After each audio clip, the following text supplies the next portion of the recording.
my opinion, a lot of policies are very ambitious. So they are very detailed. They really require a lot of data, a lot of tracking, a lot of implementation in a very fast pace. But companies are not like the structure is not designed for that. From the past experience, so it was not required before. So everything has to be set up from scratch, and that requires a lot of resources, reorganization, and also time to really implement it and track it, so that it makes sense for the future and can create a good basis.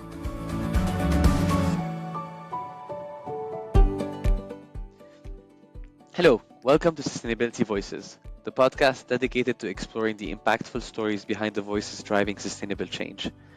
I'm Patrick Obeid, founder of a climate tech startup and your host for this series. In today's episode, we will explore how sustainability policies get translated into corporate action with Carina Antonin from Hirschmann Automotive. Stay tuned as we uncover various facets of sustainability, voice by voice. Welcome to another episode of Sustainability Voices by ESG Flow. Today, we're diving into a crucial topic, closing the gap between sustainability policies and their implementation in the corporate world. We're very lucky to have Carina Antonin with us today. Carina has a unique background from working on climate change-related policy topics on an international stage to implementing these policies in the fashion and automotive industry for companies. Welcome, Carina. Thank you so much, Patrick. I'm so happy to be here today and dive deeper into this complex world. Thank you for making the time, Carina. Maybe to start, I would love to start by learning about your background. How did you get into that world? Walk us through your journey step by step. Yeah, with great pleasure. So my background, I would say, started in school, where I wrote my first climate change-related paper, and then I figured out that it's like so interesting and a challenging topic that will, be highly relevant for the future. So when I, started my studies, I also always put a focus in all my papers on climate change related issues. It was more policy driven because I was studying political science back then and also international relations, but always put a focus on climate change and climate protection. So yeah, it was always on my interest. And then I found this really exciting job as a working student for a startup in Liechtenstein, where I could build up the corporate sustainability for this company. And it showed me that there are so many challenges already in the corporate world that I kind of switched. And now I see myself as a bridge or a vessel between policies and corporate implementation, I would say. Thank you for that background, Karina. Perhaps to start with, I would love to hear about some sustainability policies that you've designed or you've helped design, and what were their intended impact on the corporate world. Yeah, maybe before we forgot, now I'm working for Hirschmann Automotive in the automotive world. I'm doing a PhD besides this at FAU Research, so I'm looking into circular economy. So a lot of policies are already in there. Maybe we can start with the CSRD, the Corporate Sustainability Reporting Directive by the European Union. That is also, which we are highly involved with, I would say. To implement and roll it out. It means that you as a company have to report on all sustainability related activities that you do. So basically, you ask your stakeholders, you involve them in the progress. You also see where you are investing into sustainable projects. You start tracking KPIs. So whatever regulation comes upon a company, it involves a lot of different stakeholders. And the organization of company needs to be, I would say, redesigned. Perhaps, Karina, one question, maybe putting your researcher slash like policy setter brain on or hat on for a second. What are some challenges as you are working on the policy setting side that come up as you're trying to come up with a policy and roll it out and implement it? What are some typical challenges that you have faced in the last few years as you were working on that side of the equation? In my opinion, a lot of policies are very ambitious. So they are very detailed. They really require a lot of data, a lot of tracking, a lot of implementation in a very fast pace. But companies are not like the structure is not designed for that from the past experience. So it was not required before. So everything has to be set up from scratch, and that requires a lot of resources, reorganization, and also time to really implement it and track it. So that it makes sense for the future and can create a good basis. No, it's funny that you say that. I remember when I started my career as well in 2013, I was working in Saudi Arabia on setting like fuel economy regulations for the transportation sector, and I can attest that our first version of that policy was very very ambitious. But then when we went and spoke to the different automotive manufacturers globally, we started realizing that sometimes for automotive companies, the R&D cycle is 7 to 10 years. So if you're implementing policies that will require them changing certain technologies that they use in different like combustion engines or in basically the brakes or other technologies that they're trying to adopt, it takes time. And sometimes as a regulator, I felt like we didn't have that level of visibility on the R&D and the back end processes of these automotive manufacturers. So very interesting to hear that example from you. Mm. Perhaps maybe as you switch to being more on the implementation side and the project management side at Hirschmann and other companies, what are some technical challenges that you're facing there as a project Mm. manager, as an operator? Maybe I can give you a background why I started my PhD, because that's basically one of the reasons we found out that, for example, the old vehicle directive by the European Union, also related to plastics, which we operate with in our products, is designed for a lot of companies or a lot of suppliers that need to reuse plastics from old vehicles. But for our parts, for our products that we design, sometimes it's not technically possible. So my PhD basically looks into the feasibility of the directive, if it's really possible, if the technical qualities for the products can be achieved with recycling material.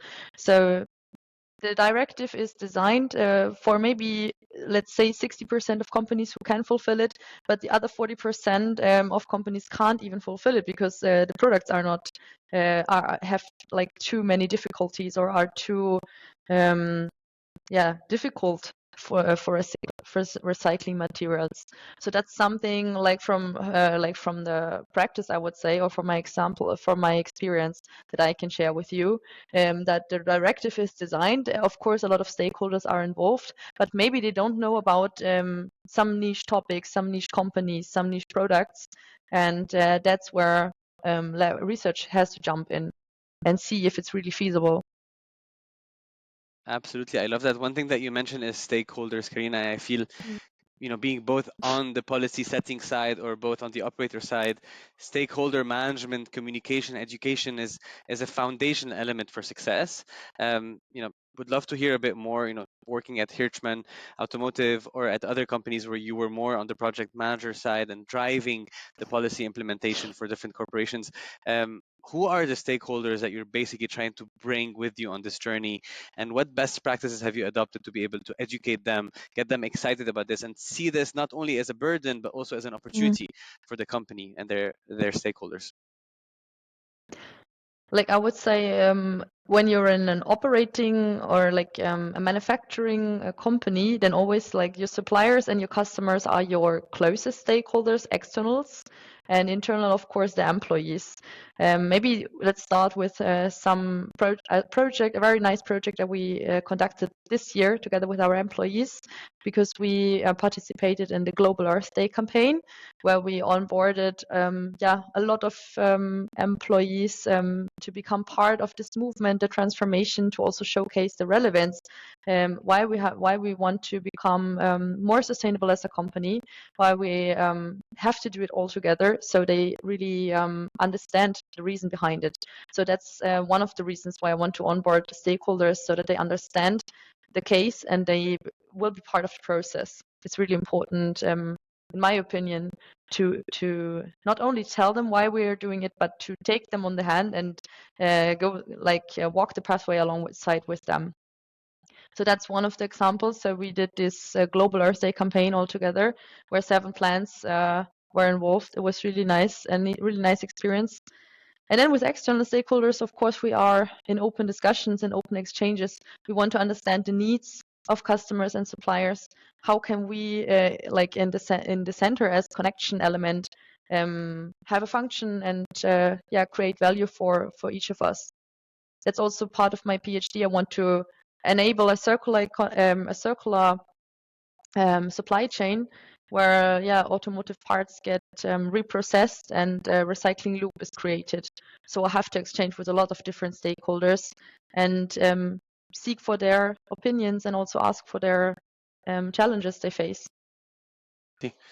I love that. I love that perspective, and especially in the automotive sector, Karina. I feel the automotive sector has been historically, one of the leaders when it comes to, regulations and providing data because of so many regulations, in the past like decades, whether it's like fuel economy regulations or tire rolling resistance regulation. So in a way, this language is not foreign to these automotive companies and automotive suppliers. However, the level of data that is needed now because of all these new regulations in the EU, with the EU Battery Act, with the CS and many more, the German Supply Chain Act, requires a level of traceability in the data that historically no company has been mandated to provide. So I really love your point about adding value to your suppliers and basically walking the walk with them versus just asking them for data or Mm. communicating the why.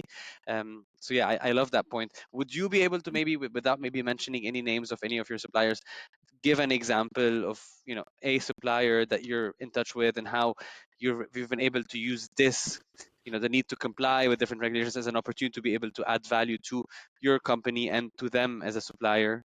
If you have any examples, we'd love to hear it. Maybe here it's also good to link it to a regulation. You probably know about CBAM, so the carbon border adjustment mechanism that should guarantee that European companies also have the same, or that external companies outside of the EU have the same conditions as European companies in producing CO2. So you basically have to pay a tax for certain goods that fall under this regulation. And if we import something, we have to reach out to the supplier now and ask them to fill out primary data. I got this huge Excel file that the EU is providing, and I was overwhelmed myself when I saw it.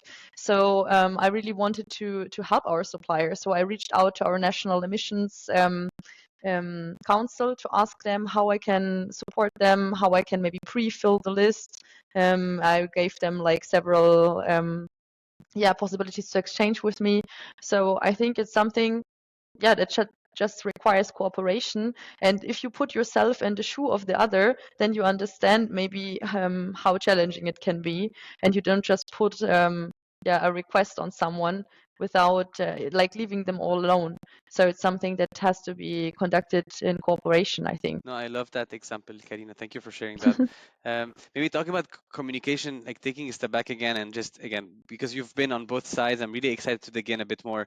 So at the beginning, when I asked you the question about like what are some hurdles that as a policy setter, or some I wouldn't call them mistake, but some challenges that policy setters like go through, and one of the biggest thing you said is being overly ambitious, right? And if you think Yeah. about the root cause behind that, is really you know because you know it's really the gap between like ambition and reality, right? Like at the end of the day, that as a world we need to achieve these objectives because we are facing one of the biggest crises, which is the climate change Mm. crisis that we're going through. But at the same time, not all businesses are as fast moving and are able to adapt quickly, especially with you know I think you mentioned the word design, and it struck me because it's all about design thinking, design principles. Mm. How can a circular economy benefits everyone, but how can we Mm. transition into that without, without harming businesses, and by allowing them the time and space and resources to be able to adapt? So, the question that I have is, what recommendation do you have for increasing the amount of communication and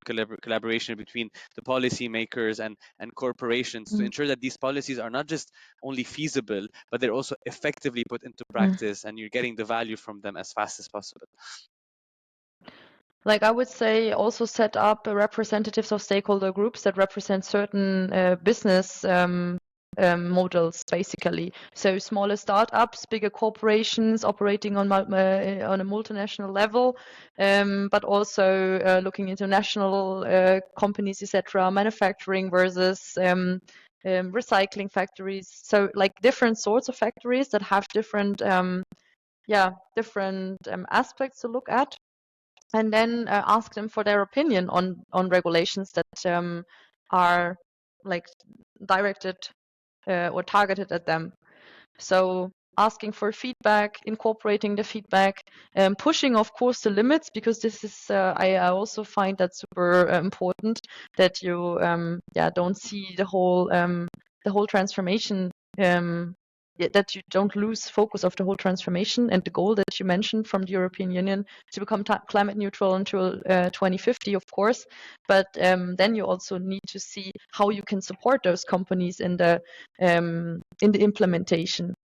So right now I see, or I have the feeling, that the costs are always transferred to the next stakeholder, and then in the end the consumer is the responsible to pay for climate change, to pay for transformation.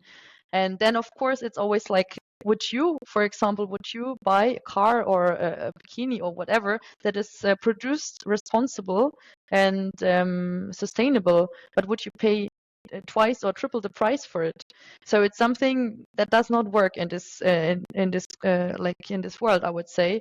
So there is a lot of need of cooperation, sharing costs, funding, subventioning, so that the transformation is also effective in the end.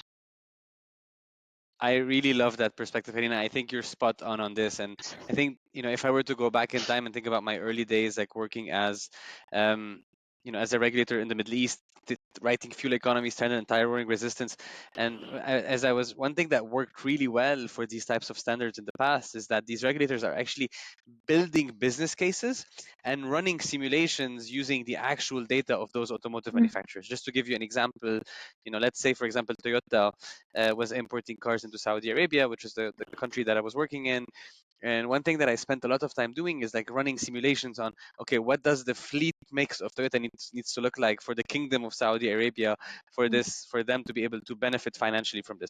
If they import electric cars, which at the time wasn't, part of the strategy of Toyota, they get EV credits, and like therefore they can potentially compensate for importing these like 8 cylinders or 12 cylinders like Land Cruisers, right, that are very polluting and emitting, which unfortunately was 50% plus of the cars of Saudi Arabia were like SUVs, right? So in a way, I absolutely agree with you. At the end of the day, it all goes back to the price that the consumer is willing to pay. And the only way for this to work is by creating a holistic business case that includes all these stakeholders that can potentially create value for everyone. The consumer, the manufacturer, your suppliers, and so on and so forth. So really inspiring examples. If you don't mind sharing one success story, like think about, I think you shared a success story with your suppliers, which I absolutely loved. And I think part of it was also working with the regulator, because you touched upon like CBAM. Maybe another question that I have is, thinking about the global landscape right now. Like as always, the EU is leading the way when it comes with these regulations. We're starting to see other countries follow suit. Like Australia, like Japan, like Canada, like Brazil, and so on and so forth. And as always, like the United States, from a regulatory perspective, tends to be, the last mover after those countries that I just mentioned.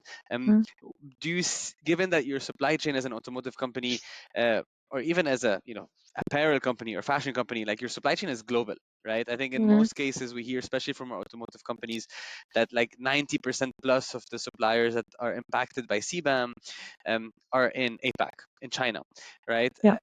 How do you see that as either a challenge or an opportunity for the different companies that you're advising at the moment?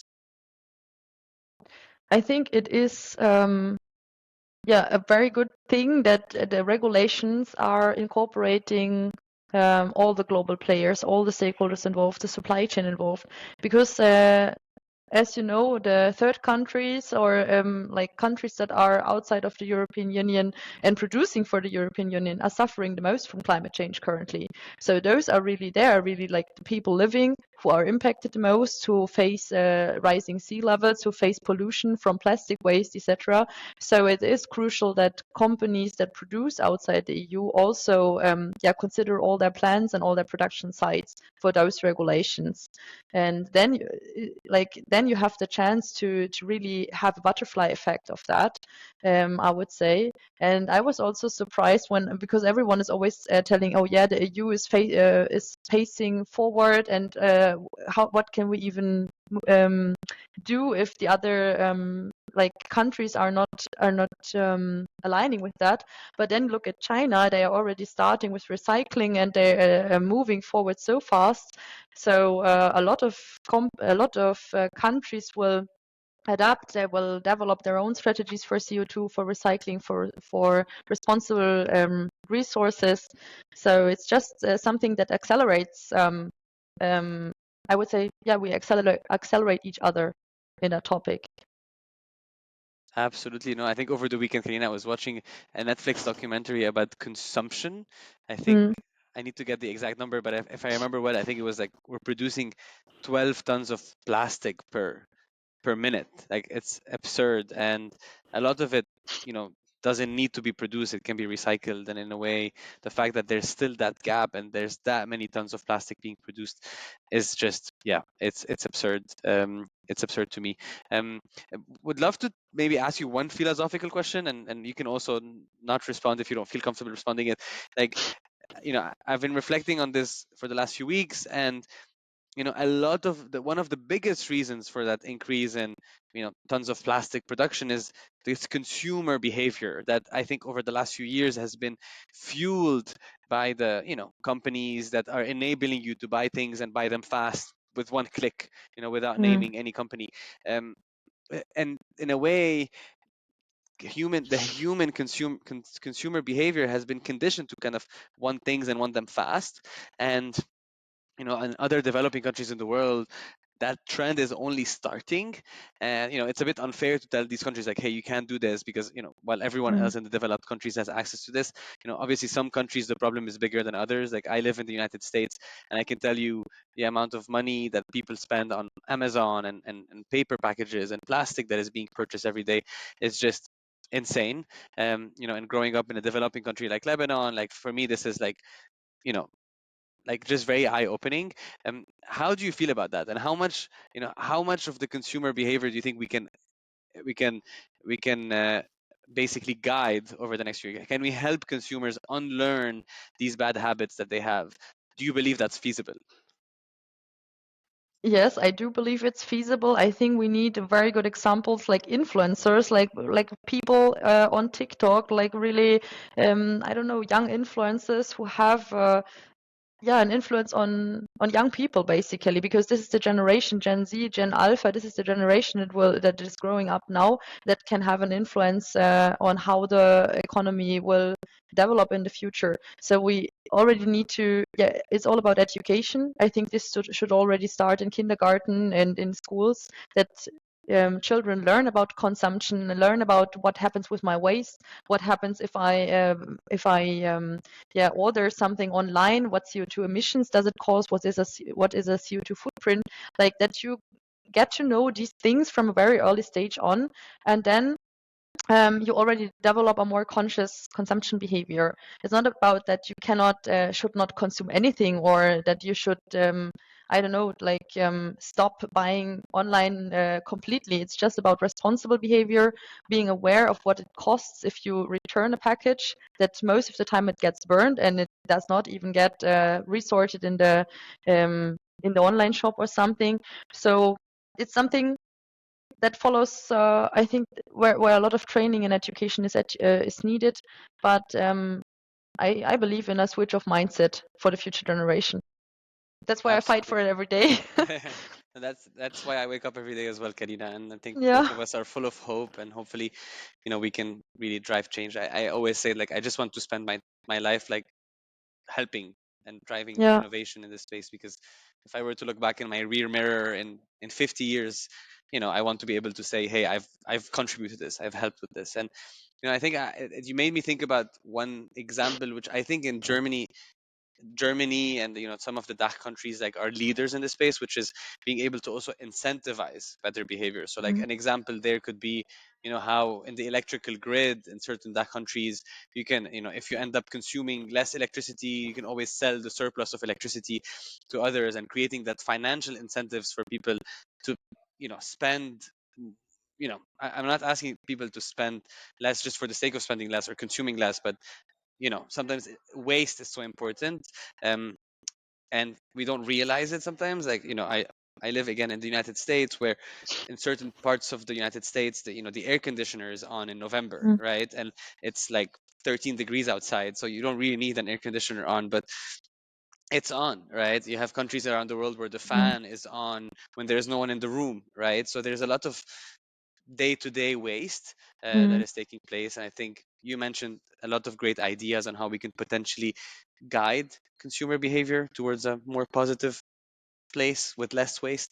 And also, I think incentives is another one that it can Mm. complement effective policies. Yeah. Yeah, this has been Probably great. also advertisement. I mean, a lot of advertisement is still like targeted at consumption, and nothing else. Yeah, But if it starts, if there would be more concepts, for example, take Zara, they already started to this project where you can not resell, but yeah, like basically resell your products that you already wore on the page. So they take it back, yeah, or they try to also establish circular economies. And I think that a lot of big brands have to be pioneers with that to create the trend, and then I think a lot of people will follow the trend and will also understand that it's yeah cost efficient and does not harm the environment as much.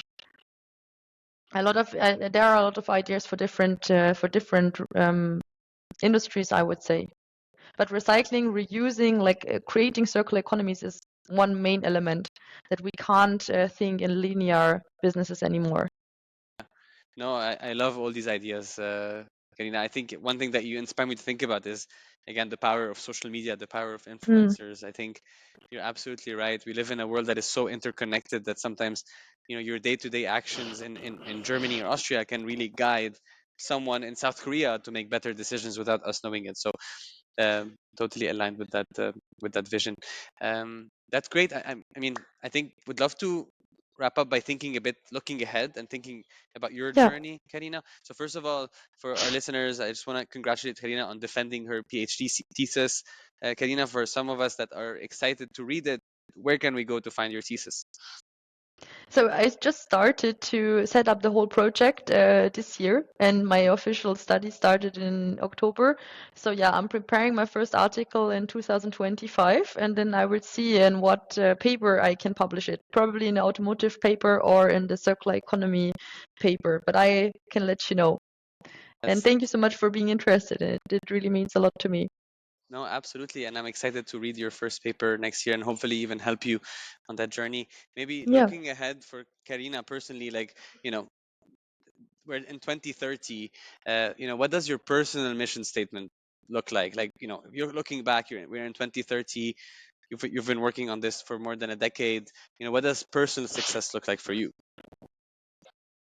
I think personal success would mean to me that yeah, people understand why I implement things in companies, why some strategies are new and have to change, so that people align to that and also follow up on the concept, and that it does not fade when I'm not there, but that they still like work with it. So I really like started how to say I started to change, but it's not ending when I leave. So it's just like continuing. That's something important to me.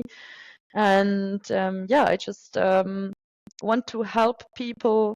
Um, I would say help people live the transformation, like accompany people through the transformation in whatever area I'm in.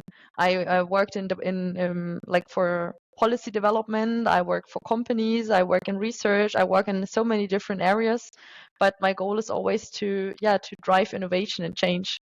for future generations. No, I love that, Carina, and I love what you said about like live the transformation, right? Because if you think of it again as a compliance burden or another regulatory burden, then you're really missing the whole point of this becoming an opportunity, not only for you, but for your stakeholders. Now, this was an enlightening conversation. I particularly like the different angles that we covered across the whole supply chain, from your suppliers to different corporations to their customers to the end consumer, to the regulators to social media as well, and its role in kind of like enabling more positive and responsible behavior. So this was great. Thank you, Karina, for sharing like your valuable insights and helping us and helping our listeners, bridge the gap between sustainability policies and their practical implementation in the corporate world.